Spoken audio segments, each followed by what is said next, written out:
rasuluh wa habibuhu wa khatamun nabiyyin wal mab'utsu rahmatan lil alamin. Allahumma salli ala habibina wa syafiina wa maulana Muhammadin sallallahu alaihi wa alihi wasallam. Jemaah sekalian yang berbahagia, kita bersyukur pada malam ini bersua kembali untuk meneruskan pelajaran irfan kita, wabil khusus buku Salat Ahli Ma'rifat dari Imam Khomeini. Dan kita pada pertemuan-pertemuan sebelumnya sudah mempelajari terapi untuk menghilangkan atau untuk menjinakkan imajinasi liar. Jadi musuh terbesar kita pada saat kita sholat yang khusyuk itu adalah diri kita sendiri. Dalam hal ini imajinasi liar kita. Imajinasi ini Allah ciptakan aslinya baik, karena dengan imajinasi kan kita bisa mencipta. Kalau tidak ada imajinasi, kita tidak bisa mencipta. Dasar daripada penciptaan itu adalah imajinasi. Ingat jemaah sekalian, sebelum ditemukannya pesawat, kapal terbang, itu awalnya cuma imajinasi. Orang ilmuwan berpikir-pikir bagaimana kalau bisa terbang seperti burung, itu kan imajinasi namanya. Lalu kemudian dia berpikir bagaimana caranya, kita tidak punya sayap. Akhirnya kemudian diciptakanlah pesawat seperti sekarang. Hampir semua pengetahuan begitu, makanya kita lihat temuan-temuan atau kaitan dengan teknologi itu banyak pada awalnya merupakan namanya fiksi ilmiah. Kata-kata fiksi itu awalnya hanya imajinasi, hayalan. Disebut ilmiah karena memang bisa diwujudkan. Artinya tidak tertutup kemungkinan kalau kita menghayal bisa terbang, benar-benar bisa terbang. Kalau kita menghayal bisa menyelam dalam air berhari-hari, memang bisa. Artinya suatu saat bisa diwujudkan dengan menciptakan pesawat ataukah alat ataukah kapal yang disebut dengan kapal selam. Jadi semuanya bisa. Nah, jadi itu adalah imajinasi awal, makanya disebut dengan fiksi ilmiah. Jadi aslinya imajinasi ini Allah berikan kepada kita sebetulnya karunia, salah satu karunia terbesar. Nah, tetapi masalahnya ketika kita sholat, imajinasi justru harus dijinakkan. Tidak boleh kemana-mana, tidak boleh berpikir naik pesawat, tidak boleh berpikir terbang kemana-mana. Harus berpikir dipatok, disauhkan hanya kepada Allah. Kalau Bapak Ibu sekalian sudah tidak terbiasa dengar sauh itu adalah alat yang dipakai kapal supaya tidak kemana-mana. Jadi kapal itu aslinya kalau tidak buang sauh, maka dia akan terombang-ambing oleh ombak. Apalagi ombaknya besar, anginnya kencang, maka kapal itu bisa kemana-mana. Nah, supaya kapal itu tidak kemana-mana, maka dipakein sauh, pakai jangkar. Jadi jangkar itu adalah sauh yang dilempar ke dalam laut, nanti dia nyangkut di dalam pasir, akhirnya kemudian kapal tidak bisa kemana-mana. Nah, seperti itulah kurang lebih imajinasi kita. Jadi kapal itu harus diberi sifat bisa kemana-mana, tapi pada saat kita butuh berlabuh, dia harus pakai sauh. Nah, imajinasi itu dibutuhkan oleh manusia, tapi pada saat kita akan sholat yang khusyuk, harus dijinakkan. Nah, inilah pembahasan kita. Terakhir adalah terapi menjinakkan imajinasi liar. Mari kita masuk ke screen.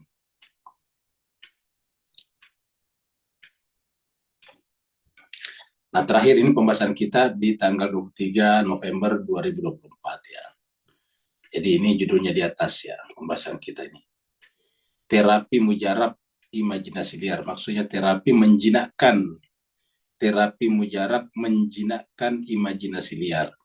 Kenapa dijinakkan? Karena memang tidak boleh dihilangkan, karena tadi kita katakan bahwa ilmu pengetahuan teknologi itu adalah bermula dari imajinasi tadi. Kita juga manusia selalu berimajinasi, contohnya kita mau bepergian besok, pasti kita membayangkan kita besok ketemu di mana, kumpul di mana, bawa apa, kalau naik pesawat pakai di terminal mana, itu kan imajinasi sebetulnya.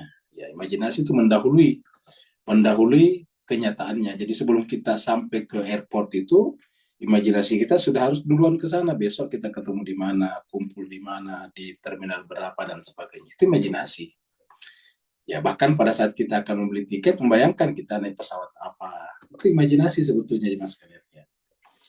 Jadi imajinasi itu adalah sangat-sangat penting bagi manusia karena imajinasi adalah alat yang bisa melampaui waktu, ya, bergerak melampaui waktu, melampaui ruang. Nah, tetapi kalau kita salah, justru dia dibutuhkan untuk jinak. Seperti tadi, perahu diciptakan, kapal diciptakan untuk bisa bergerak kemana-mana. Semakin cepat bergerak perahu, semakin bagus. Tetapi pada saat dia berlabuh di pelabuhan, dia harus bersauh, dia harus dikasih jangkar, kalau begitu. Nah, kurang lebih begitulah jiwa kita manusia ini. Ya, maka inilah pembahasan kita terakhir, yaitu terapi mujarab menjinakkan imajinasi liar. Terakhir ini, kita harus ada keinginan untuk itu. Menjinakkan imajinasi liar kita pada saat kita sholat, kita harus latihan dan latihan, walaupun itu membutuhkan waktu yang lama. Semakin besar kehendak kita sebagai manusia untuk melakukan semua ini, yaitu menjinakkan imajinasi liar kita, dan semakin penting menurut kita, bagi kita, kehadiran kalbu ketika kita sholat, maka pasti kita latih dan latih, kita kita latihan terus menerus, mudarabah terus menerus, akhirnya lama kelamaan bisa mencapai hasil yang ditujukan. Ya, kita latihan dan latihan terus menerus, ya. Seperti kayak olahraga juga, ingat, tidak ada orang yang langsung jadi pemenang dalam cabang olahraga. Tidak bisa ada orang yang begitu masuk lapangan bisa jadi pemenang badminton, bulu tangkis. Tidak bisa orang begitu masuk lapangan sepak bola langsung menjadi pemenang sepak bola tingkat dunia, tidak ada. Butuh latihan, butuh riadoh, ya, butuh riadoh dan riadoh terus menerus, ya, latihan, butuh latihan dan terus latihan, ya, sampai kemudian mencapai hasil. Ya. Nah, terakhir ini tanggal 23 November. Dengan cara ini, yaitu berlatih secara bertahap, ya kita akan bisa mengalahkan setan waham. Apa yang sudah saya tahu waham? Ya, pada saat kita sholat kan harusnya tidak dibutuhkan imajinasi liar. Ya. Dan ketika dia datang pada saat kita sholat, berarti kita sebut dengan setan waham. Ya. Waham itu adalah imajinasi. Ya. Waham. Ya. Ingat, bukan wahan ya. Kalau wahan lain lagi. Kalau wahan itu adalah hubud dunia wa karayatul maut. Penyakit al-wahan. Mahwal wahan. Apa itu wahan? Wahan adalah hubud dunia wa karayatul maut. Kalau ini waham. Ya. Waham itu imajinasi. Tetapi karena tidak dibutuhkan dia liar, maka disebut dengan setanlah yang meliarkannya. Disebutlah dengan setan waham. Dan burung khayalnya sehingga, jadi artinya kita harus bisa mengalahkan setan waham dan burung khayal kita, sehingga dalam kebanyakan masa salatnya terkendali terus. Ya, jadi salatnya terus ada di tangannya. Kendali salatnya ada di tangannya terus-terus. Jadi kalau kita salat, kita kendalikan. Jadi artinya ini juga melatih kita bahwa yang namanya imajinasi itu kita gunakan sesuai dengan kemauan kita. Jangan imajinasi mengalahkan atau mengendalikan kita. Imajinasi perlu, tapi kita mengendalikan dia. Persis sama dengan pesawat, kapal terbang. Kapal terbang itu penting dan sangat dibutuhkan. Tetapi kita manusia, pilotnya yang harus mengendalikan pesawatnya. Kalau pesawatnya mengendalikan kita, ya nggak ada yang naik pesawat. Karena pasti akan kemana-mana dan bisa masuk ke laut. Nah, begitulah juga dengan khayalan ataukah imajinasi. Imajinasi atau khayalan dibutuhkan, tapi kita harus kendalikan. Arti yang dikendalikan, pada saat kita ingin berhenti, ya kita harus berhenti. Kayak mobil juga, kereta. Mobil itu harus kuat jalannya. Kalau tidak bisa jalan kuat, ya lama baru nyampe. Tetapi harus bisa dikendalikan. Ketika kita tidak butuh untuk berlari cepat, maka kita berhenti, misalnya mau berhenti makan, ya kita harus berhentikan itu mobil. Jadi mobil atau kereta itu harus under our control, harus berada di bawah kontrol kita. Ya, bayangkan kalau kita beli mobil, kita mau mampir di toilet, kita mau mampir di warung, di kedai, tetapi mobilnya tidak mau berhenti, kan repot. Nah, khayalan kita atau imajinasi harusnya seperti mobil, bisa cepat ketika dibutuhkan, tapi bisa berhenti ketika juga dibutuhkan. Ya. Jadi seperti itu kurang lebih. Jadi kita melatih imajinasi kita, persis kita melatih bawa mobil. Sehingga pada akhirnya salat kita berada dalam kendali kita sendiri. Manusia juga jangan pernah berputus asa. Jadi nih, dalam hal apapun kita tidak boleh berputus asa ya. Jadi manusia tidak boleh berputus asa ya. Jadi manusia tidak boleh berputus asa ini. Jangan pernah berputus asa, ini kata-kata ini ya. Ini harusnya kalau kita terima ajaran-ajaran agama kita ini sebetulnya luar biasa kan. Jangan pernah berputus asa itu artinya harus sabar ya. Dalam Al-Quran dikatakan la taqnutu min rahmatillah, jangan pernah berputus asa dari rahmat Allah. Di surat Yusuf dikatakan karena orang berputus asa itu adalah syaitan kan gitu. Wala tai'asu min rauhillah ya. Janganlah berputus asa dari spirit Allah, rauhillah. Ya. Karena berputus asa dari rauh Allah itu adalah orang yang kafir, orang yang menentang Tuhan. Jadi orang beriman itu tidak berputus asa. Sehingga harusnya orang beriman itu sabar, telaten, konsisten, istiqomah dalam melakukan sesuatu. Ya, tapi pada faktanya banyak umat Islam yang tidak telaten. Akhirnya kemudian ketika tidak telaten mencari jalan pintas, judi online, korupsi dan sebagainya. Ya. Jadi manusia juga jangan pernah berputus asa. Kita jangan berputus asa. Karena putus asa itu kata ia di sini putus asa itu adalah sumber kelemahan dan kenaifan. Jadi, putus asa itu adalah sumber kelemahan dan kenaifan. Kayaknya dalam Al-Quran dikatakan itu bahwa wa ka'ayyin min nabiyyin qatala ma'ahu. Ya. Ribbiyun itu di dalam Al-Quran kita sudah pernah bahas waktu bahas surat Ali An-Nisa kalau tidak salah ya. Jadi ribbiyun ya. Ini surat Al-Imran 146 ini ya. Surat Al-Imran 146 kita lihat di sini.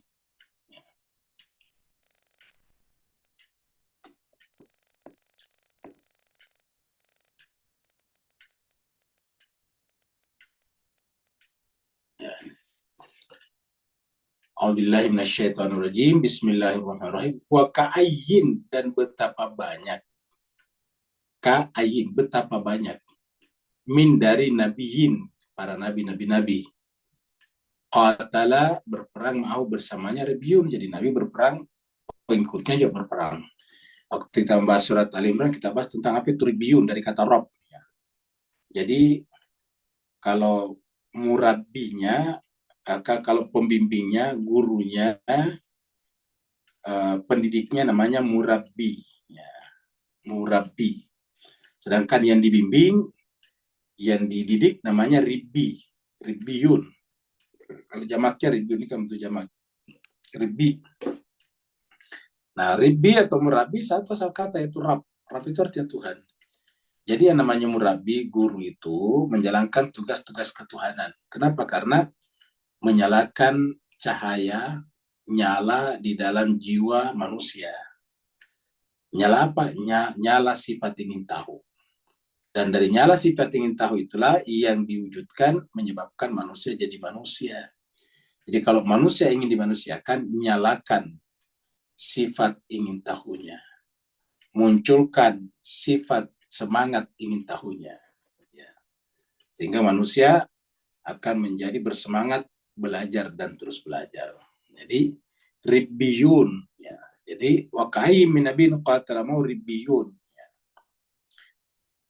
Jadi artinya pengikut-pengikutnya Nabi, karena Nabi itu adalah mengajari orang tentang ketuhanan, maka disebut ribbiyun. Dengan demikian Nabi juga disebut sebagai murabbi. Ya. Jadi ribbiyun akathirun, banyak dari pengikut-pengikut Nabi itu berperang bersama Nabi. Lalu apa yang terjadi ketika ditimpa musibah asabahum? Fama wahanu, mereka tidak menjadi lemah. Fama wahanu, tidak menjadi lemah, tidak menjadi rihina. Hawahan itu hina. Lima asabahum, terhadap musibah yang menimpa mereka. Fisabilillah, di jalan Allah. Apa artinya di jalan Allah? Bukan hanya berperang di Palestina. Semua yang bukan terlarang itu fisabilillah. Ya, kita ulangi. Apa itu fisabilillah? Semua yang tidak terlarang. Pergi ke kebun itu fisabilillah. Pergi ke laut, memancing ikan untuk kita hidup dan membiayai atau menafkahi keluarga itu fisabilillah. Ya. Jadi semua aktivitas itu fisabilillah. Ya. Berdagang itu fisabilillah. Yang tidak fisabilillah itu apa? Ya berjudi, ya menjadi pembunuh bayaran. Nah, itu bukan fisabilillah namanya. Ya. Jadi fisabilillah itu semua yang bukan kejahatan itu adalah fisabilillah. Nah, mereka-mereka yang disebut dengan Ribiun di sini tidak merasa hina, tidak merasa lemah apabila mendapatkan musibah di jalan Allah. Misalnya berdagang, dia rugi, ya tidak merasa terhina, itu biasa.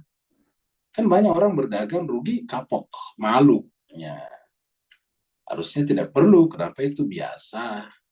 Tidak boleh merasa lemah, lima asabahu fisabilillah. Satu, yang kedua, wama da'ufu dan tidak lemah. Jadi kita artikan di sini tidak hina, karena ini kok diartikan lemah juga, ini lemah juga. Ya. Wahan itu dari kata wahan, rendah, tidak merasa terhina, tidak merasa inferior. Ya. Nah, kalau daufu lemah, doaif, ingat kata doaif. Ya. Anak doaif, saya lemah. Jadi wama daufu dan tidak merasa lemah. Ya. Tetap bersemangat, tetap kuat. Wama stakanu dan tidak menyerah. Kita artikan istakanu itu menyerah. Wama stakanu. Ya. Kata istakanu itu dari kata kana sebetulnya. Katakan itu ada ya, cukup di sini saja ada, apa yang ada saja, tidak boleh seperti itu, harus bergerak terus. Wa mastakanu dan tidak pernah merasa cukup yang ada. Artinya kalau kita belajar jangan cukup yang ini saja, harus tambah terus. Nah, itu namanya. Kalau merasa udah cukuplah saya Pak Ustaz, tinggal memperbaiki sholat, ya nggak boleh. Ilmu itu harus dikejar kata Nabi sampai liang lahat. Itu boleh katakan sudah cukuplah saya sampai di sini, nggak boleh. Itu namanya istiqanah itu namanya menyerah. Ya. Walaupun kita sudah berusia, nggak masalah. Usia bukan menjadi penghambat. Ya. Saya membaca berita baru-baru ini, baru minggu lalu kalau saya baca di berita, ada seorang guru besar di universitas yang baik, lalu kemudian diperbantukan jadi guru besar di universitas terbuka. Jadi ikhwan kita di Malaysia dan Singapura, di Indonesia ada namanya Open University. Universitas terbuka, ya itu besar sekali. Orang bisa belajar di sana tanpa harus ikut ke kelas. Jadi kayak apa? Kayak online seperti ini saja. Jadi online.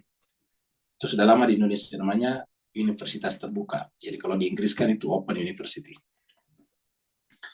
Nah jadi ada di situ dia menjadi guru besar. Umurnya sudah 70 tahun. Ya. Tapi apa yang terjadi? Umurnya 70 tahun sudah guru besar, profesor, doktor dalam bidang kalau tidak salah ekonomi. Terus kemudian dia belajar lagi dari S1 Fakultas Hukum luar biasa di universitas terbuka. Luar biasa coba. Dia sudah profesor, doktor dalam satu bidang. Ditanya kenapa belajar kan sudah guru besar. Ya namanya ilmu itu harus dicari sampai mati kata dia. Saya sudah punya ilmu di sini tapi ilmu hukum saya masih kurang. Jadi saya belajar hukum lagi gitu. Ya, jadi itu ada searching aja di Google. Ada beritanya baru-baru ini. Nah, jadi cuma sekian serbagi itu tidak menyerah, tidak kayak kita. Ya, belajar bahasa Arab sedikit kesulitan berhenti. Kapan mau berhasil? Ya, berdagang sedikit apa namanya rugi langsung kapok. Ya, begitu main judi online tidak ada kapok-kapoknya begitu masyarakat manusia kita ya. Jadi wa mastaqamu tidak pernah menyerah. Ya. Wallahu yuhibbus sabir. Nah, ini dia sabar namanya. Nah, inilah tadi yang dikatakan Imam Khomeini, jangan pernah menyerah dari kata-kata ini. Mana tadi ini? Jangan pernah menyerah atau berputus asa.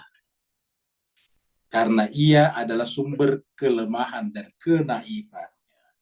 Karena ia adalah sumber kelemahan dan kenaifan. Ini sumber kelemahan. Jadi berputus asa itu awal daripada kelemahan dan naif. Nah, jadi oleh sebab itulah latihan terus. Jadi kalau kita misalnya sudah coba riyadhah latihan-latihan, belum bisa mencapai derajat apa tadi khusyuk secara baik, secara sempurna, ya nggak usah 100% khusyuknya, cukup misalnya 60-40 ya. Belum sampai mencapai 60-40, 60-40 artinya 60% khusyuk, 40% liar kemana-mana ya. Nah, kalau kita belum mencapai itu, ya jangan berputus asa. Ya. Ketahuilah bahwa cahaya harapanlah. Cahaya harapanlah. Ya. Jadi harapan ini harus dinyalakan. Jadi cahaya harapan inilah yang harus kita harapkan. Ya. Yang bakal mengantarkan seorang ke puncak kebahagiaan. Kata ke puncak kebahagiaan. Apa itu ke puncak kebahagiaan? Menyatu dengan Allah. Makanya di dalam Al-Quran kaitannya dengan Allah selalu menggunakan kata harapan, yarju, raja. Dalam Al-Quran berkali-kali mengatakan begitu. Nah, contoh yang paling gampang kita lihat itu adalah surat 18 ya. Kita lihat sini. Surat Al-Kahfi ayat-ayat terakhir. Qul, katakanlah Muhammad, innama hanya saja saya ini Nabi Muhammad basyarun, manusia biologis, ya, mithlukum seperti kalian, ya. Bedanya yuha ilayya, bedanya adalah saat kepada saya diwahyukan, yuha ilayya, diwahyukan kepada saya, maksudnya saya mendapat wahyu. Yang inti daripada wahyu itu annama ilahukum ilahun wahidun, bahwasanya Tuhan kalian itu, Tuhan kita itu adalah Tuhan yang satu, yang wahid. Nah, setelah itu famangka nayarju, ini dia harapan. Famangka nayarju, siapa yang punya harapan, kerinduan, keinginan. Jadi yarju itu harapan, harapan yang membuncah. Itu namanya raja. Jadi raja itu harapan yang membuncah. Siapa yang punya harapan yang membuncah, liqa, Arabi untuk liqa, untuk berjumpa, menyatu, ya, menghilang di dalam kebaqaan Tuhannya, maka tindakannya falyamal amalan salih. Adalah melakukan amal dengan amal yang saleh. Apakah amalan saleh paling tinggi? Yaitu belajar.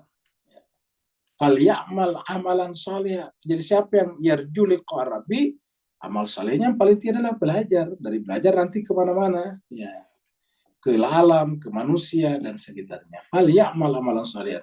Baru wala yusyrik bi'ibadati rabbi ada. Kalau saya mengucapkan ke ayat ini pasti diprotes oleh banyak orang Islam. Kenapa? Loh kok ibadah di nomor dua kan? Kalau apalagi versi saudara-saudara kita yang selalu bicara tentang puritanisme, loh kok masyarakat syirik di nomor dua kan? Harusnya kan itu yang pertama kata mereka kan. Tapi ini Al-Quran mengatakan amal saleh dulu baru masalah tauhid. Lihat ini. Ya ini ayatnya, ini ayat Al-Quran. Jadi siapa yarju, punya harapan yang membuncah liqa Arabi, untuk menyatu menjumpai Tuhannya, fa, ya ini fa, maka udah lamnya di sini sebetulnya ini li di bawah ini fa liyamal, ya, fa liyamal disambung jadi fa liyamal. Lamnya ini namanya lam amar, untuk orang ketiga, suruh dia kira-kira gitu, maka perintahkan dia, ya, karena kan orang ketiga. Ya, makanya kalau orang kedua diperintah juga ada harus sukun juga di depannya. Iqra, ijlis, ya, uktub, selalu sukun di depannya. Nah, ini perintah juga ini, tapi perintah orang ketiga, namanya lamnya di sini lamul amar. Ya, jadi fa liyamal, suruh dia. Jadi siapa saja, imannya di sini. Siapa saja yang ada keinginan, harapan yang membuncah untuk berjumpa, suruh dia mengikuti aturan ini. Apa? Ya'mal salihan, ya'mal amalan saleh, mengamalkan amalan saleh. Fal ya'mal amalan saleh, melakukan, mengamalkan amalan saleh. Baru setelah itu wala yusyrik,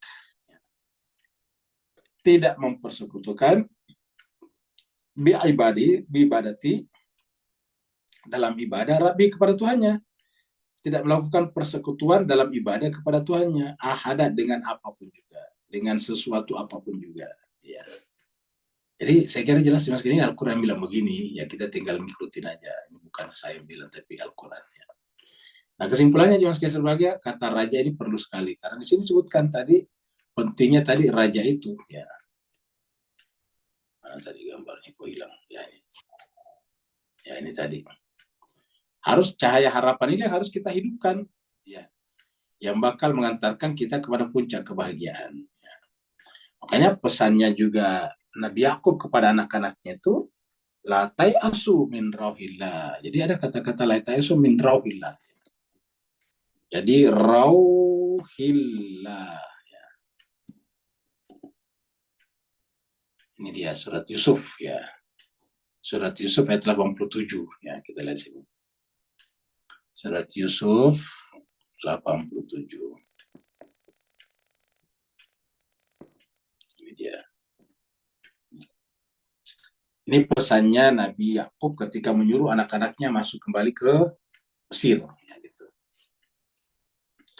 Ya bania, wahai anakku, izhabu, pergilah. Ya kenapa suruh pergi? Karena ini ceritanya, ini pergi yang ketiga kalinya nih. Pergi yang pertama ke Mesir ya, saudara-saudaranya Yusuf, atau yang membuat tadinya Yusuf ke sumur, atau anak-anaknya Nabi Yakub pergi ke Mesir mengganti atau menukar barang-barang bawaannya dengan gandum, karena waktu itu Mesir surplus gandum, sedangkan daerah-daerah sekitar negeri Sam termasuk Palestina ataukah Baitul Maqdis kekeringan, mengalami musim paceklik. Maka untuk mendapatkan gandum mereka membawa barang-barang yang ada seperti misalnya gading atau apa saya kulit misalnya, dibawa pergi ke Mesir, ditukar nanti di sana, ya ditukar dengan beras atau dengan apa gandum. Nah, pergi yang pertama. Terus yang kedua, ya Yusuf mengatakan, tapi mereka tidak tahu Yusuf, saya akan tambahkan rangsum atau jatah kamu kalau kamu bawa ke saya saudaramu, ya saudara kamu yang satu bawa ke sini, yang gitu ceritanya. Akhirnya pergilah yang kedua, apa namanya, diplomasi atau berdialog dengan ayahnya sehingga ayahnya bisa tahu hatinya. Untuk apa? Untuk melepaskan Bunyamin, adik daripada Yusuf. Karena ayahnya masih ingat bagaimana 10 orang ini punya rasa tidak tanggung jawab sehingga membuang Yusuf, membiarkan Yusuf hilang. Ya. Akhirnya kemudian Nabi Yakub melepaskan Bunyamin, adik Nabi Yusuf, pergi ke Mesir. Singkat cerita sampai di Mesir, Bunyamin ditahan. Terus kemudian balik lagi. Nah setelah balik, ini yang ketiga, maka ayahnya berkata ini, ya bania, wahai anak-anakku, sekarang idhabu, pergilah kalian semuanya kepada Mesir, maksudnya nih, idhabu itu pergilah ke Mesir. Fatahassasu, maka cari tahulah. Jadi cuma sekalian, kalau mencari tahu yang positif namanya tahassus. Ya. Kalau mencari tahu yang buruk, yang negatif namanya tajassus. Jadi bedanya di huruf H dan jim. Kalau buruk, tajassus. Ya. Kalau apa namanya, baik, tahassus. Nah, ini adalah kata kerja tahassasa. Ya tahassasu. Tahassasu, maka pergilah, maksudnya cari tahulah keberadaan. Kan baik karena mencari keberadaan saudaranya. Ya. Terutama Yusuf. Jadi ayahnya sudah punya firasat, kayaknya Yusuf masih ada. Coba cari tahu di sana tentang Yusuf. Fatahassasu, cari tahulah di sana di Mesir Yusuf. Kita artikan tentang min Yusuf, dari Yusuf. Wa akhihi, dan saudaranya. Jadi cari tahu di sana bagaimana keadaan Yusuf dan saudaranya. Akhihi di sini berarti maksudnya saudaranya Yusuf, adiknya yaitu Benyamin. Nah, lihat, wala asu, jangan pernah berputus asa. Sama tadi mau dikatakan di sini. Ya. Nyalakanlah cahaya harapan. Jangan pernah berputus asa. Ini kata-kata ini sama dengan kata-kata Nabi Yakub tadi. Jangan pernah berputus asa. Nyalakanlah cahaya harapan. Karena hanya cahaya harapan itulah yang bisa mengantarkan manusia ke puncak kebahagiaannya. Jadi harapan ini kebalikan dari putus asa. Kalau kita berputus asa, ya tidak bisa menyalakan cahaya harapan. Ya. Maka di sini dikatakan, wala asu, jangan pernah berputus asa min rauhillah, dari semangat Allah, dari spirit of God, dari rauhillah. Rauh ini adalah diartikan rahmat. Ruh ini ruh. Dari rauhillah. Kita artikan dari semangat ilahiyah. Janganlah berputus asa dari semangat ilahiyah. Semangat ilahiyah itu adalah tidak memungkinkan, tidak memberikan tempat orang untuk berputus asa. Apa sebabnya? Inau, karena sesungguhnya, kata Nabi Yakub kepada anak-anaknya, la yai asu min rauhillah, tidak ada yang berputus asa dari spirit Allah kecuali. Jadi kalau dia berputus asa, ya al-qaumul kafirun, kamu gitu. Nah sekarang maukah kita masuk ke sini? Nah mohon maaf, banyak di antara kita umat Islam yang mengimani Al-Quran, tetapi cepat sekali berputus asa. Ya, putus asa. Kita punya pengalaman banyak dalam kehidupan ini, berjumpa dengan orang-orang yang mengaku Islam, kan termasuk baik, tapi cepat sekali berputus asa. Tidak punya fighting spirit. Ya. tidak punya fighting spirit. Begitu sedikit kacau atau kecewa ataupun rugi atau apa, tiba-tiba kehilangan semangat. Nah, sedangkan Al-Quran mengatakan ini kan Allah mengatakan melalui lisannya Nabi Yakub, la tai'asu min rauhillah innahu la yai'asu min rauhillahi illa al-qaum al-kafirun. Jangan pernah berputus asa dari rahmat Allah atau dari spirit Allah, karena sungguhnya tidak ada yang berputus asa dari rahmat Allah kecuali orang-orang yang kafir. Ya, jelas sekali Mas. Makanya Al-Quran itu, Islam itu harusnya pantang menyerah. Ya, pantang menyerah. Ya, itulah saudara-saudara kita di Hamas, Hizbullah itu kan luar biasa sebetulnya. Berperang dengan penderitaan selama 1 tahun itu, bayangkan itu. Ini taruhannya nyawa, taruhannya properti, taruhannya saudara, anak-anak, istri, suami. Betapa banyak orang sudah kehilangan istrinya, anak-anak jadi sana. Ya, tetapi mereka tidak pernah berputus asa. Ya. Mereka, Amerika, Israel menawarkan gencatan senjata, kalau merugikan mereka tidak mau. Ya, seperti itu jemaah sekalian. Jadi bukan Israel sih menawarkan misalnya gencatan senjata, Amerika. Ya. Dalam desakan. Tetapi kalau merugikan dirinya, ya seperti contohnya gencatan senjata 2 minggu, tapi pertukaran tahanan semua, ya Hamas nggak mau. Ya. Jadi la ya'isu min rahillah illal qaum kafirun. Ya. Jadi apa disampaikan Imam Khomeini adalah merupakan ayat-ayat Al-Quran. Tetapi inti dari apa yang dibicarakan dalam tema ini adalah bagaimana supaya kita ini memiliki rasa urgensi, merasa sangat penting. Urgensi itu urgen, yang tampaknya memang jarang ada di kata kita. Nah, ini kata-kata ini. Kita jarang menganggap bahwa khusyuk itu adalah urgen. Ya, jarang kita menganggap itu khusyuk ataukah menjinakkan imajinasi lain itu urgen. Yang kita anggap urgen itu kalau misalnya tidak ada nasi, tidak ada beras, nah itu kita anggap baru urgen itu. Ya, harusnya ketika kita tidak mampu mengendalikan imajinasi lain, kita harus dianggap sebagai urgensi. Ya. Dan ini yang jarang ada pada hati kita manusia, termasuk orang Islam. Kita seakan tak percaya bahwa modal kebahagiaan alam akhirat dan bekal kehidupan alam baka adalah salat. Jadi kita seakan tak percaya. Kata-kata ini bagus nih. Ya. Kita seakan tak percaya bahwa modal kebahagiaan di alam akhirat, ya, dan bekal kehidupan alam baka adalah salat. Ya. Jadi salatlah yang menjadi inti. Ya. Jadi bekal kebahagiaan di alam akhirat, bekal kehidupan di alam baka, alam berikutnya adalah sholat. Jadi sholat ini adalah backbone-nya akhirat. Sholat adalah backbone-nya akhirat. Makanya di dalam sholat itulah kita membaca Maliki Yaumiddin. Itu kan di dalam sholat, di dalam Al-Fatihah.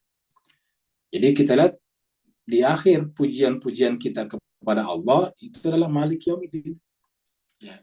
Itu kan di Al-Baqarah, Al-Fatihah itu kan dibagi 3 sebetulnya. Setengahnya untuk Tuhan, memuji Tuhan, setengahnya tugas kita manusia, dan di tengah-tengahnya ada satu ayat yang mempertemukan. Ya. Semacam ayat membridging antara yang pertama dan yang kedua. Yang pertama itu adalah memuji Tuhan dari Bismillah sampai Maliki Yaumiddin. 1, Bismillahirrahmanirrahim. Yang kedua, Alhamdulillahirabbil alamin. Yang ketiga, Ar-Rahmanir-Rahim. Yang keempat, jadi 4. Maliki Yaumiddin. Itu adalah semuanya bicara tentang Tuhan. Jadi dimulai dari Bismillah, Alhamdulillah, ujungnya adalah Maliki Yaumiddin. Apa itu artinya? Dia yang kuasa di akhirat, dan karena dia kuasa, kita harus mendekati dia melalui salat. Makanya kemudian ayat 5-nya itu adalah menjembatani. Ya, dengan kata-kata iyyaka na'budu, kepadamu lah Tuhan kami beribadah, kepada Tuhan, wa iyyaka, dan kepadamu lah nasta'in, meminta pertolongan. Jadi untuk kita, jadi satu adalah kepada Allah kita beribadah, kemudian minta tolong. Na'budu nasta'in, iyyaka na'budu Iyyaka nasta'in. Na'budu kita kepada Allah, nasta'in kita berharap Allah kepada kita. Baru setelah itu giliran kita berikutnya. Ihdinas siratal, ya Allah, tunjukilah kami jalan. Itu kan sudah tugas kita. Nah, jadi kesimpulannya berdasarkan Imam Khomeini, kita seakan tak percaya bahwa modal kebahagiaan alam akhirat dan bekal kehidupan alam bako adalah sholatnya. Sampai dikatakan bahwa awalu mayuhasabu as-sholah. Yang pertama nanti dihisap di sisi Allah adalah as-sholah. Apabila sholatnya dianggap baik, baik dalam pengertian Allah ya, maka dianggap seluruh amalannya ibadahnya baik. Tapi kalau sholatnya dianggap buruk, maka seluruh ibadahnya yang lain dianggap buruk. Jadi sholatlah patokannya. Kita masih menganggap sholat sebagai kewajiban yang membebani dan memberatkan kita ini banyak. Di banyak di antara kita menganggap bahwa sholat itu adalah kewajiban yang membebani dan memberatkan kita. Ya. Yang namanya kewajiban itu kan merasa ya kita melakukannya bukan karena ya kewajiban, gak enak kayak kita misalnya bayar utang yang gak enak aja kalau tidak dibayar nanti kita ditagih-tagih kan gak enak. Nah, ya gitu-gitu. Ya, kewajiban itu ya karena ada faktor sana, kalau bukan faktor sana kita tidak bayarnya. Nah, itu kewajiban. Ya, di awal itu penting, tapi itu harusnya dinaikkan. Ya, dinaikkan. Jadi kewajiban yang membebani dan memberatkan kita. Jadi kita melakukan salat itu seakan-akan terpaksa demi menggugurkan kewajiban. Salat itu dilakukan tergesa-gesa. Apa sebabnya? Karena kita menganggap yang penting kewajiban terlaksanakan. Memang cinta pada sesuatu yang lahir, cinta pada sesuatu itu lahir dari pengetahuan kita akan hasil dan buah darinya. Sehingga kalbu kita beriman kepadanya. Jadi artinya apa? Ya, cinta kita pada sesuatu, misalnya sholat, itu lahir dari pengetahuan kita. Jadi harus muncul pengetahuan dulu. Karena cinta kita pada sesuatu itu adalah pengetahuan dulu. Karena bagaimana kita bisa misalnya sabar kalau kita tidak tahu hakikat sabar. Nah gitu. Itu yang dikatakan oleh Nabi Khidir kepada Nabi Musa. Ya, ini adalah pelajaran guru murid yang sangat menarik. Ya. Di surat Al-Kahfi. Ya. Ayatnya sekitar ini. Ya. Nah ini kita bicara sedikit tentang Nabi Musa berjumpa dengan Nabi Khidir. Fawajada abdan, maka Nabi Musa menjumpai. Kata wajada di sini keduanya karena Nabi Musa bersama dengan apa namanya? Bersama dengan asistennya lah begitu. Fawajada asistennya. Tidak disebutkan siapa asistennya, boleh jadi Harun, tapi tidak disebutkan. Intinya adalah fawajada, maka keduanya menemukan, wajada itu kan menemukan, menjumpai abdan seorang hamba. Min ibadina di antara hamba-hamba kami. Atainahu yang telah kami berikan kepadanya rahmatan, rahmat. Min indina dari sisi kami. Wa allamnahu dan kami ajarkan kepadanya, kepada hamba itu, min ladunna dari sisi kami ilman. Jadi ilmu laduni, ilmu huduri. Kami mengajarkan kepadanya min ladunna ilmu.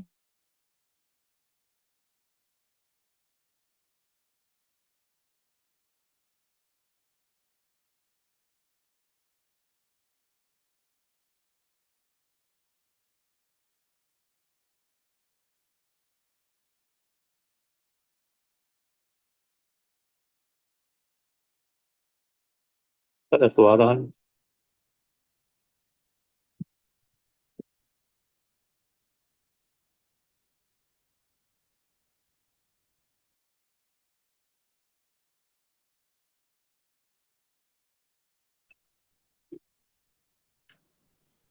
Mas kalian mohon maaf tadi ya, ini keluar tadi. Ya.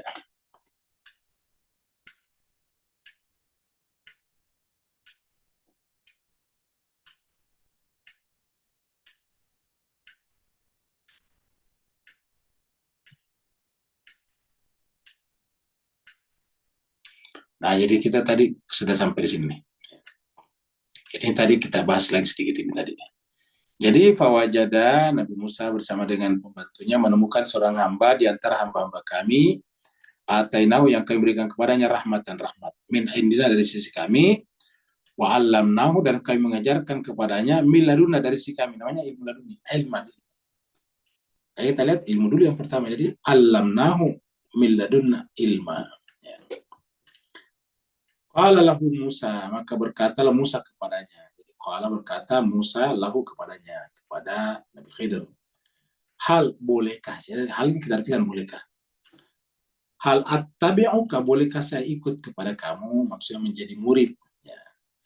Ala agar antu'allimani, engkau mengajarkan aku. Jadi kita artikan ini ala. Agar antu'allimani, agar supaya engkau mengajari saya, tu'allimani. Mimma, dari apa-apa, ulimta yang diajarkan kepada murusyda, kebenaran. Ya, kalau misalnya ini tadi dari Allah, nilai ilmu laduni. Kalau ilmu laduni yang diterima oleh Nabi Khidir diajarkan kepada Nabi Musa, tentu bukan lagi ilmu laduni bagi Musa, tetapi ilmu pengajaran, kan gitu. Ilmu usuli namanya. Jadi qala lahu Musa hal attabi'uka ala an tu'allimani mimma ullimta rusyda. Apakah Tuhan bersedia saya menjadi pengikutnya agar Tuhan atau muridnya agar Tuhan mengajari saya ilmu-ilmu yang diajarkan, ilmu-ilmu kebenaran diajarkan kepada Tuhan. Apa kata Nabi Khidir di sini? Qala, Nabi Khidir berkata, innaka sungguhnya engkau lan tastati'a ma'iya sabra. Sekali-sekali kamu tidak akan sanggup untuk bersamaku dalam keadaan sabar. Lan tastati'a ma'iya sabra, bersamaku dalam keadaan sabar. Nah, ini penjelasannya. Kenapa tidak bisa bersama Nabi Khidir sabar? Nah, wa kaifa, karena bagaimana tasbiru kamu bisa sabar ala terhadap ma apa-apa lam tuhid yang ilmumu, pengalamanmu belum mencakup padanya. Kamu belum pernah mengetahuinya. Ala ma lam tuhid bihi khubra. Pengalamanmu belum meliputinya, belum pernah kamu alami. Nah, gitu. Jadi artinya apa? Kesabaran itu perlu dilatih. Karena pengalaman itu kan harus berkali-kali. Ya, pengalaman itu harus dialami. Kalau tidak dialami bukan pengalaman namanya. Dan pengalaman yang paling dalam adalah yang dilakukan berkali-kali. Diri atau berkali-kali. Nah, inilah Mas Kesur. Jadi ini menunjukkan bahwa kesabaran itu harus dilatih. Ya, sampai pada tingkat bahwa pengalaman kita itu menguasai diri kita. Kalau pengalaman sudah menguasai diri kita, kesabaran dengan gampang ditumbuhkan. Nah, ini kaitannya dengan tadi pembahasan kita di sini. Ya. Jadi harusnya kita latih terus-menerus sampai pada tingkat kita merasa sholat bukan lagi kewajiban, tetapi kebutuhan. Kita ingin merinduh, kita ingin mewujudkan kerinduan kita kepada Allah. Jadi kita masih menganggap sholat sebagai kewajiban yang membebani dan memberatkan kita. Memang cinta pada sesuatu itu lahir dari pengetahuan kita. Jadi harus dari pengetahuan tadi. Ya, seperti yang dikatakan oleh Nabi Musa, kesabaran itu dari pengetahuan, pengalaman, akan hasil dan buah darinya. Sehingga kalbu kita beriman kepadanya. Jadi perlu dilatih tadinya. Kata-kata Nabi Khidir tadi harus kita ingatkan. Bagaimana bisa kamu sabar terhadap sesuatu yang kamu yang pengalaman? Pengalaman kan berarti pengetahuan yang dibuktikan. Pengalaman itu pengetahuan yang dimanifestasikan dalam bentuk nyata. Itu pengalaman namanya. Kalau kita mengetahui Kuala Lumpur dari peta, dari map, nah itu namanya pengetahuan. Nah, gitu. Kan bisa saja kita kuasai Kuala Lumpur dari petanya. Kita tahu jalan-jalannya, kita tapi dari peta, dari apa? Dari map saja, dari petanya saja. Nah, itu namanya pengetahuan. Baru ilmu namanya. Begitu kita pergi ke Kuala Lumpur, lalu kemudian mengikuti secara nyata naik taksi atau naik mobil lain, jalan-jalan yang kita biasa lihat di map itu, nah itu namanya khubra, itu namanya mengalami. Nah gitu. Wa kaifa tasbiru ala ma lam tuhit bihi khubra. Seperti yang kita terangkan, dan ini dari Imam Khomeini juga, bahwa semua manusia itu kalau dikatakan bahwa mayit tidak bisa berbuat apa-apa, semua percaya. Semua orang di seluruh dunia. Percaya tidak kalau mayit itu tidak bisa berbicara? Semua mengatakan percaya. Percaya tidak kalau mayit itu tidak bisa menggerakkan tangannya? Semua mengatakan percaya. Percaya tidak kalau mayit itu adalah tidak bisa bergerak atau berdiri? Semua mengatakan percaya.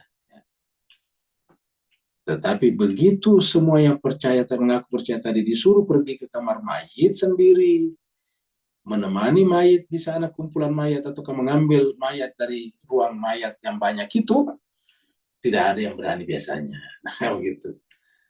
Artinya apa? Itu baru ilmu, belum khubra, belum menjadi pengalaman, belum khabar, masih ilm. Ya, belum bisa diceritakan, karena nanti bisa diceritakan kalau khabar, makanya khabar itu berita. Ya. Nah, tapi kata Imam Khomeini berkaitan dengan mayat, itu bisa dilatih. Awalnya kita tidak berani, tapi kau coba dilatih terus-menerus.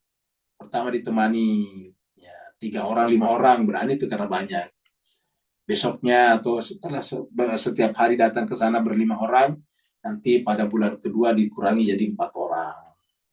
Bulan ketiga dikurangi jadi 3 orang, dikurangi jadi 2 orang, nanti bulan kesekian tinggal sendiri. Nah itu dia berani. Ya, seperti itu jelas-jelas sekali. Jadi wa kaifa tasbiru ala ma lam tuhid bihi khubra. Kesabaran ini terkait dengan pengetahuan dan pengalaman. Kayak dikatakan di sini, cinta pada sesuatu itu lahir dari pengetahuan kita akan hasil dan buat padanya. Sehingga akhirnya kalau kita beriman kepadanya. Seperti tadi, ketika kita percaya bahwa mayit tidak bisa berbuat apa-apa, sebelum belum beriman, itu baru mengetahui. Kapan kita beriman? Ya ketika berani pergi ke kamar mayat, tidak ada ketakutan, bulu roma kita tidak berdiri, tidak merinding, tidak tengkuk kita tidak dingin. Nah, baru nanti itu sudah beriman namanya, sudah percaya 100% beriman bahwa ternyata mayit itu benar-benar tidak bisa berbuat apa-apa. Kita mencintai dunia karena kita mengetahui hasil-hasil dari dunia. Jadi kita semua cinta dunia. Saya bertani karena kita tahu kalau kita nanam pohon akan berbuah, maka semua kita suka menanam pohon, menanam pokok. Kita semua suka berdagang karena kita tahu kalau berdagang dapat profit, dapat untung, dapat hasil, begitu. Jadi semuanya kita lakukan. Kita nelayan pergi ke laut walaupun ombaknya besar karena dia punya pengalaman kalau pergi melaut dapat ikan bisa dijual, uang dapat. Ya, begitulah. Jadi kita mencintai dunia karena kita mengetahui hasil-hasil dari dunia. Kita memang belum mengetahui, belum sampai kepada hasil akhirat, tapi ini Tuhan yang sudah mengatakan, dan akal kita mengatakan bahwa kita semua pasti mati. Dan setelah kita mati, kita akan pindah ke alam yang tidak terikat ruang waktu lagi. Ya. Oleh karenanya, tidak diperlukan adanya seruan sebetulnya. Tidak diperlukan nasihat dan pelajaran untuk mendorong kita mengejar dunia. Kenapa? Karena kita lihat hasilnya. Nah, berkaitan dengan akhirat, harusnya seperti itu juga. Walaupun belum kelihatan, tetapi akal kita pasti ada. Pasti ada. Sebagian orang yang berasumsi bahwa seruan Nabi Al-Hashimi, ya Al-Hashimi Nabi Muhammad, kan dia kan dari Bani Hashim ya. Berasumsi bahwa seruan Nabi Al-Hashimi yaitu Nabi Muhammad Sallallahu Alaihi Wasallam meliputi dimensi dunia dan dimensi akhirat, lalu mengira hal itu sebagai kebanggaan bagi sang pembawa syariat dan kesempurnaan bagi kenabian beliau. Ya, sebenarnya lalai akan tujuan kenabian. Artinya orang yang seperti itu lalai daripada tujuan kenabian dan seruan beliau. Ya. Bahwa kalau kita mengamalkan ajaran Nabi, otomatis menghidupkan dunia. Ingat, menjalankan ajaran Nabi itu otomatis menghidupkan dunia. Karena kalau kita menjalankan ajaran Nabi, misalnya pernikahan, itu kan wajib bertanggung jawab. Maka tidak mau kita harus kreatif untuk mendapatkan sesuatu yang banyak. Ya, itu adalah otomatis. Tetapi sebetulnya tujuan daripada Nabi itu bukan di situ. Tujuannya Nabi adalah agar kita ma'rifat kepada Allah, ma'rifat kepada akhirat. Jadi kita ulangi lagi. Sebagian orang yang berasumsi bahwa seruan Nabi Al-Hashimi itu meliputi dimensi dunia dan akhirat. Jadi yang berpikir seperti itu, meliputi dimensi dunia dan akhirat. lalu mengira hal itu sebagai kebanggaan karena dunia dan akhirat bagi sang pembawa syariat. Jadi menganggap itulah kebanggaan Nabi karena dia akan meliputi dunia dan akhirat. Jadi seakan-akan ya membawa kebanggaan bagi Nabi sang pembawa syariat dan kesempurnaan bagi kenabian beliau. Nah, kalau ada yang berkata begitu sebenarnya lalai dari tujuan kenabian dan seruan beliau. Tidak ada seperti itu pada diri Nabi. Nabi tidak pernah bangga dengan penerimaan manusia kepada dirinya. Nabi tidak pernah bangga dengan dimensi dunia karena bagi Nabi tahu persis dunia ini tidak ada nilainya. Ya. Dunia ini dibanding dengan Tuhan tidak ada sesayap nyamuk dibanding dengan Tuhan ya. Tidak ada. Kalau seandainya dunia ini bernilai tidak diberikan kepada orang yang menentangnya. Ya. Orang yang menentang Tuhan di dunia tidak mungkin dikasih dunia. Kenapa kalau dia bernilai? Kenapa dikasih? Ya, karena tidak bernilai sebetulnya. Dunia sebagai dunia. Contohnya akhirat bernilai, maka Allah tidak akan berikan sorga kepada yang durhaka. Di dunia semua bisa. Orang durhaka kepada Tuhan aja bisa makan, minum, ya bisa naik pesawat, bisa juga berpenghasilan lebih dari cukup. Ya. Jadi dunia semua diberikan. Karena dunia itu secara hakikat tidak ada. Dunia ini hanyalah bayangan dan Tuhan itu adalah aslinya. Kalau kita memegang aslinya, berarti otomatis memegang bayangannya. Karena bayangan itu tidak perlu dipegang-pegang. Cukup apa? Pegang aja aslinya. Cobalah pegang itu tongkat, otomatis bayangannya ikut kemana-mana. Kemana saja kita bawa itu tongkat, bayangannya ikut kemana-mana. Tapi mencoba mengejar, menangkap itu bayangan, ya tidak akan pernah bisa. Kita akan sama dengan musafir yang tertipu oleh fata morgana. Sama dengan musafir yang tertipu fata morgana. Menganggapnya ada, padahal tidak ada. Jadi kata Nabi, kata Imam Khomeini di sini jelas salah kalau kita menganggap seperti itu. Yuk, kita lihat di sini. Surat An-Nur.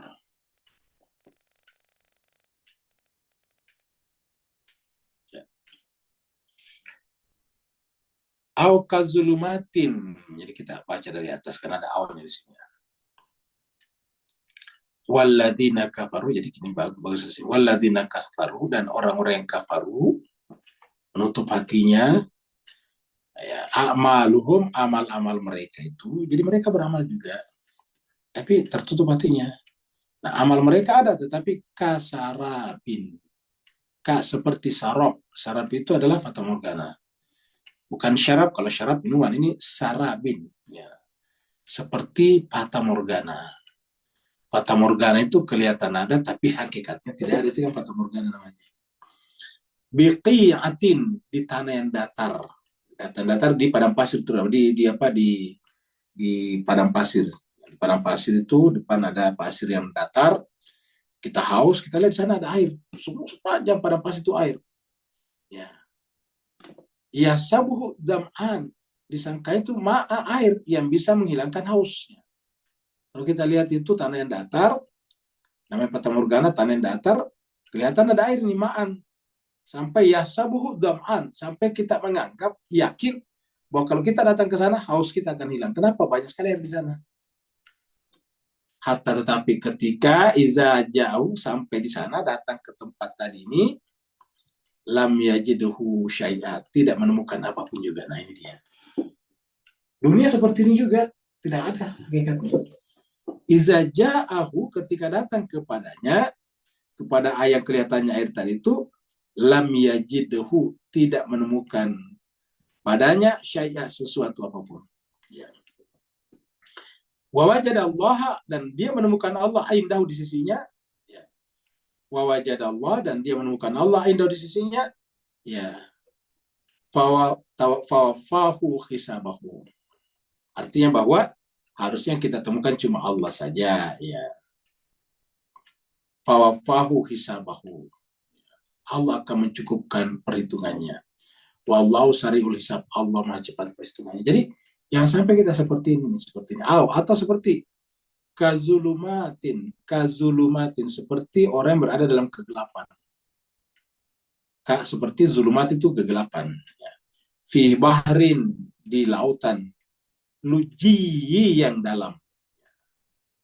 yaghshahu maujun, lalu kemudian di lautan yang dalam itu mereka diterpa, diserang oleh ombak. Yaghshahu, diliputi oleh ombak. Min fauqihi. Jadi mereka yaghshahu maujun min fauqi, mereka diterpa ombak dari atas. Maujun min fauqi sahab. Jadi ada maujun, jadi yaghshahu maujun min fauqi maujun. Jadi apa namanya? Ombak itu bersusun-susun. Min fauqihi sahabun. Kemudian di atasnya ada awan. Jadi kita bayangkan kita berada di dalam lautan, kemudian datang ombak, ombak yang bersusun-susun, bergulung-gulung, lalu kemudian di atas itu hitam, awan, maksudnya di sini sahab, awan hitam. Ya. Sehingga yang terjadi adalah zulumatun, gelap gulita. Ba'duha ba'din, maksudnya gelapnya gelap luar biasa. Gelap terhadap gelap yang lain. Maksudnya gelapnya bersusun-susun nih. Zulumatun ba'duha fauqa ba'din. Zulumatnya itu bersusun-susun. Di atas zulumat masih ada zulumat lagi. Di atas gelap ada lagi gelap. Ba'duha fauqa, masih ada di atasnya lagi ba'din. Iza akhraja yadahu, begitu gelap gulitanya, ketika dia mengeluarkan tangannya, lam yakad yarahu, tidak, hampir-hampir saya tidak ada yang kelihatan. Artinya melihat tangannya saya nggak bisa. Iza akhraja yadahu lam yakad yaraha, apabila atau jika dia mengeluarkan tangannya, hampir-hampir dia tidak melihatnya sendiri. Tangannya sendiri nggak dilihat. Ya. Wa man lam yaj'alillahu nuran fama lahu min nur. Siapa yang tidak mencari cahaya dari Allah, maksudnya tidak menyalakan cahaya Allah pada dirinya, maka tidak ada cahaya baginya. Fama lahu min nur. Nah, seperti itu. Artinya apa? Cahaya itu artinya keberadaan. Nur samawati wal ardh. Tidak ada nilainya dunia ini. Nah, makanya Imam Khomeini mengatakan bahwa Nabi sama sekali tidak pernah bangga dengan itu. Beliau sebenarnya orang yang menilai seperti itu lalai akan tujuan kenabian dengan sulam beliau. Ya, karena Nabi bukan itu. Menyeru manusia kepada urusan dunia bukanlah tujuan para nabi besar. Ya. Ya, kalau misalnya Nabi mengajarkan kita kerja keras dan sebagainya, itu demi menjalankan tugas kekhalifahan kita itu. Contohnya misalnya di Iran orang harus mengembangkan berbagai macam teknologi termasuk persenjataan. Itu bukan untuk kepentingan dunia, tapi untuk membela orang tertindas, menjalankan tugas kekhalifahan seperti itu. Nah, harusnya umat Islam seperti itu, semuanya dilakukannya dalam rangka itu. Jadi kita ulangi, menyeru manusia kepada urusan dunia bukanlah tujuan para nabi besar.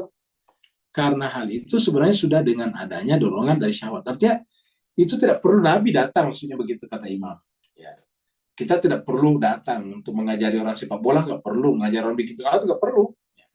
Orang punya syahwat, orang punya keinginan, punya amarah. Ya. Maksudnya itu kita ada syahwat, keinginan. Misalnya syahwat, ingat, jangan syahwat itu yang bayangkan biologis. Syahwat itu keinginan. Keinginan tuh senang, itu namanya syahwat. Amarah itu artinya apa? Kecondongan ke sana, ingat. Lah amarah itu artinya mendorong. Kita punya keinginan dan ada dorongan ke sana. Ya. Bahkan terkadang ditambah bumbu-bumbu setan. Nah gitu. Jadi tidak perlu sebetulnya. Makanya kita lihat orang-orang yang maju dunianya tidak perlu agama. Ya, orang-orang yang maju dunianya sekarang nggak perlu agama. Tionghoa atau Cina itu sekarang, Chinese, negara Cina itu tidak perlu agama. Mereka bisa maju. Ya, kenapa? Karena sudah ada syahwat. Sudah ada keinginan untuk membuat ini, membuat itu. Dan ada dorongan yang kuat ke situ. Dorongan dari syahwat dan amarah tidak membutuhkan kepada Al-Quran dan Nabi. Para Nabi diutus oleh Allah justru untuk mencegah manusia bertawajuh kepada dunia dan melampiaskan syahwat dan amarahnya serta menunjukkan kepada manusia hal-hal yang bermanfaat dari keberadaan kedua kota ini. Kita harus kasih tanda ini. Jadi para Nabi ini kita kasih tanda ini. Para nabi diutus oleh Allah justru untuk mencegah manusia bertawajuh.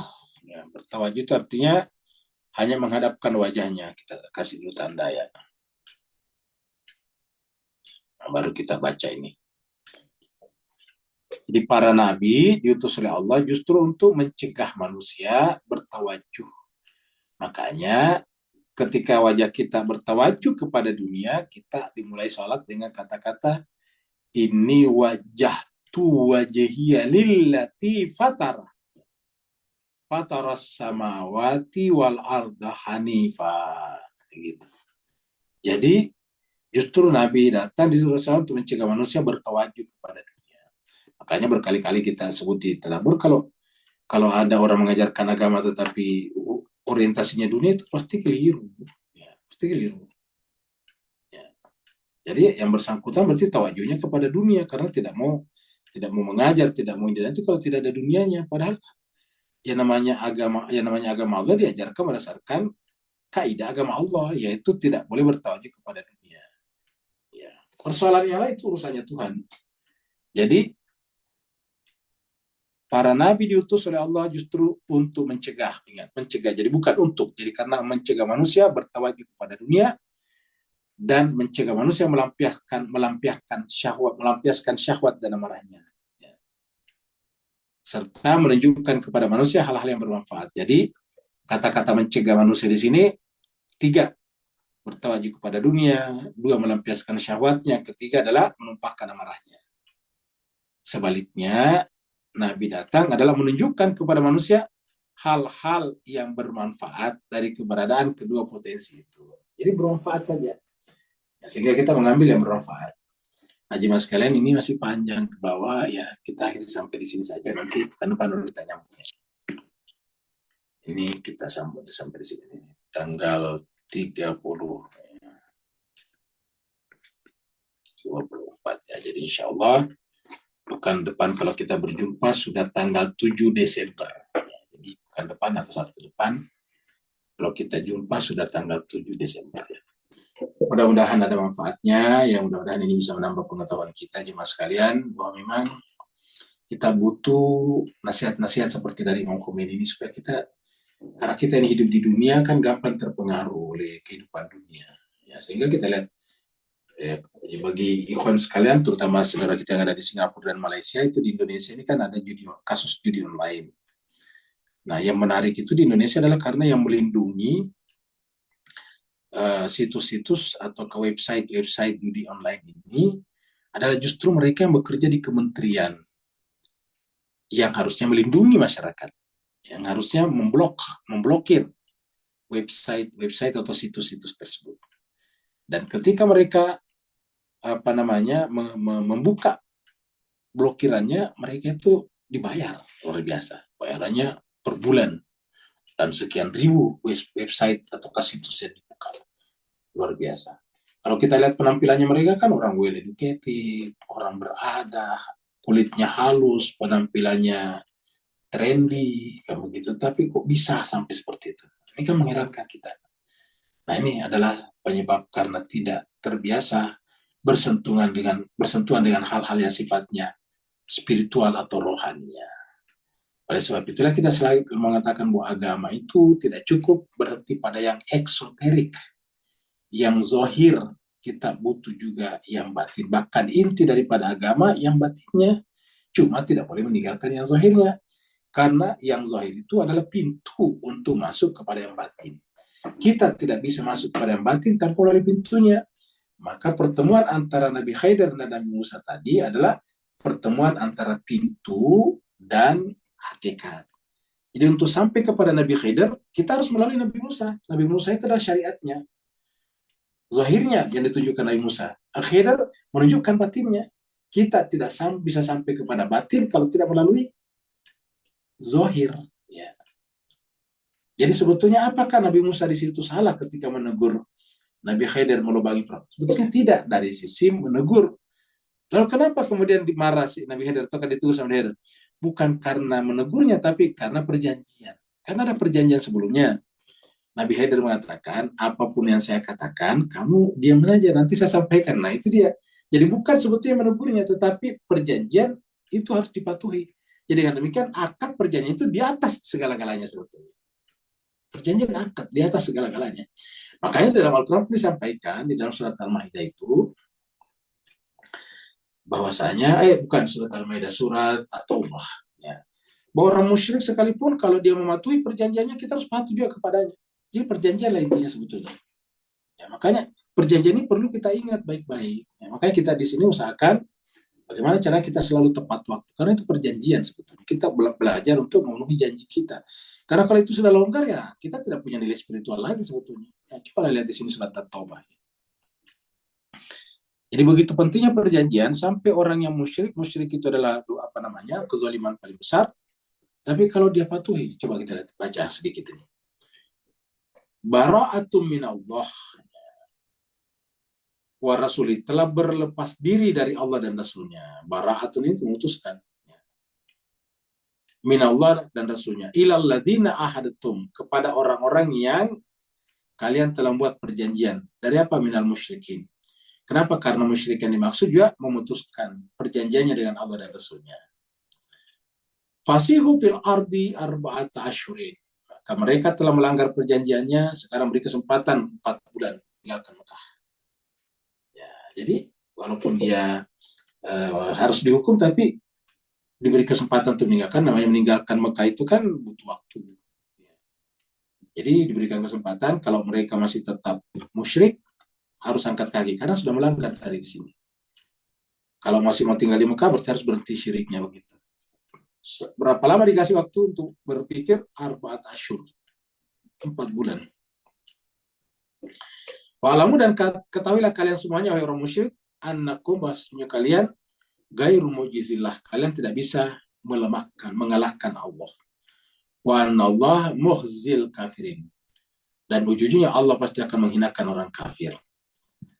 Wa azanu minallahi wa rasulihi, Allah, tidak ada pengumuman. Azan ini pengumuman. Pengumuman ini dibawa oleh utusan kepada Nabi, kepada yang datang ke Mekah.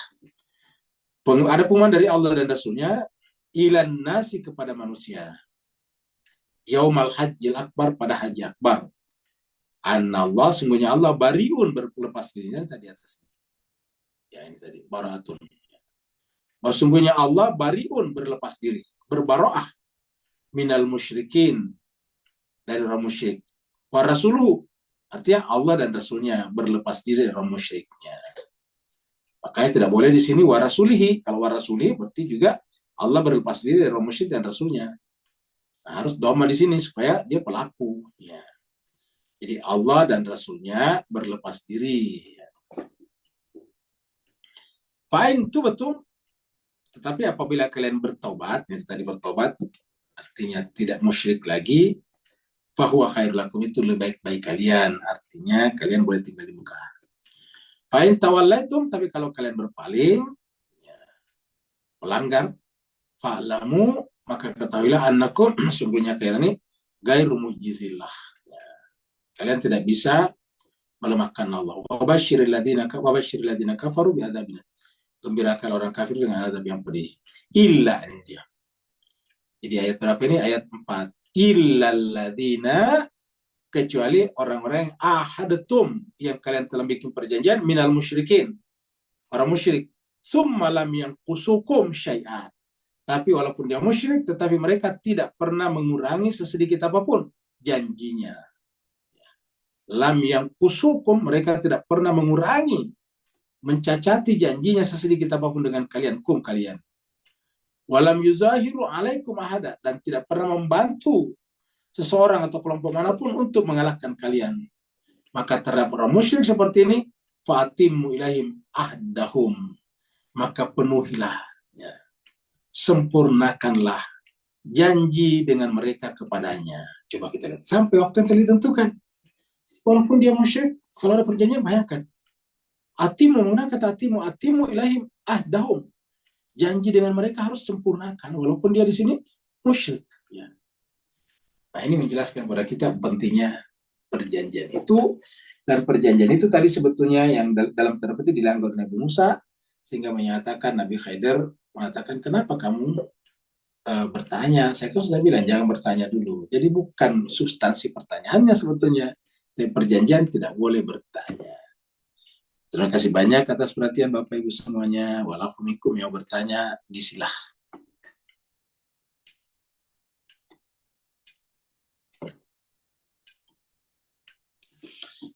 Dari Pak Burhan, walhasil, apapun apapun terjadilah kepada diri ini tidak bisa disalahkan syaitan, betul sekali. Karena kita tidak bisa menyalahkan syaitan. Sama juga orang lain, kalau orang lain menggoda kita tidak boleh disalahkan. Ya. Tidak bisa disalahkan syaitan atau siapapun yang menggoda kita, lain kecuali diri kita sendiri yang harus dipersalahkan. Betul. Istilahnya dalam Al-Quran, la taziru waziratun wizra ukhra. Mahumiltum, kalian tidak dibebankan apa yang dibebankan kepada orang lain. Artinya tanggung jawabnya tidak dibebankan kepada kalian, kalau itu tanggung jawab orang lain. Lainnya kita dalam salat ya berakibatkan diri sendiri yang membenarkan khayal berlaku, betul sekali. Jadi kalau kita sendiri ya akhirnya nanti menyebabkan ketika kita salat ya akhirnya nanti muncullah tadi imajinasi liar. Ya. Jadi sebetulnya walaupun ada unsur syaitan di sana ya tidak perlu kita salahkan diri kita lah. Kenapa harus Makanya di dalam Al-Quran itu tidak ada kata-kata nanti ini masuk surga. Kenapa? Ini hanya korban dari syaitan, nggak ada begitu. Ya, tidak ada nanti yang seharusnya masuk neraka dipindahkan ke surga dengan alasan wah kasihan ini korban setan, nggak begitu. Ya. Di dalam Al-Quran, di dalam cerita Al-Quran atau ayat-ayat Al-Quran tidak ada satupun ayat yang nanti di akhirat menyalahkan setan. Orang yang menyalahkan setan akhirnya dikatakan salahkanlah dirimu sendiri. Ya. Janganlah menyalahkan aku, tapi salahkanlah dirimu sendiri karena kamu sendiri yang mau ikut seperti itu. Itu beberapa ayat. Terima kasih banyak Bapak Ibu sekalian. Mohon maaf atas segala kekurangan. Sampai di sini perjumpaan kita. Wassalamualaikum warahmatullahi taala wabarakatuh. Waalaikumsalam warahmatullahi wabarakatuh.